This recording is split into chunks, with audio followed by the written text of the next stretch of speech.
తెలుగుదేశం పార్టీకి బీసీలు వెన్నెముక. మళ్ళీ చెప్తున్నా, పూర్తిగా వెనుకబడిన వర్గాలను ఆదుకునే బాధ్యత తెలుగుదేశం పార్టీ తీసుకుంటామని అందరికీ హామీ ఇస్తున్నా.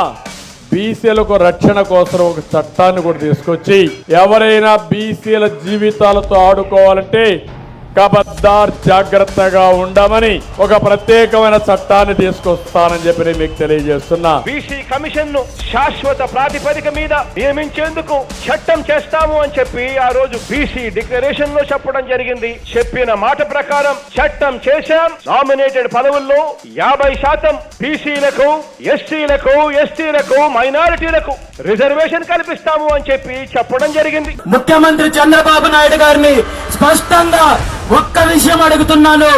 ఈ రోజు మీ ముందుంచిన ఈ 5 డిమాండ్లను నెరవేర్చేంత వరకు ఈ రోజు తలపెట్టిన బీసీ ధర్మ దీక్షను విరమించుకునే శక్తే లేదని ఈ సందర్భంగా తెలియజేస్తూ, మీ అధికారాన్ని ఉపయోగించుకొని, మీ బలగాలను ఉపయోగించుకొని దీక్షను భగ్నం చెయ్యాలని చూస్తే, లేదంటే డిమాండ్లను నెరవేర్చకుండా కుట్రలు చేయాలని చూస్తే దీని మీద తీవ్ర పరిణామాలు మీరు ఎదుర్కోవాల్సి వస్తుందని చెప్పి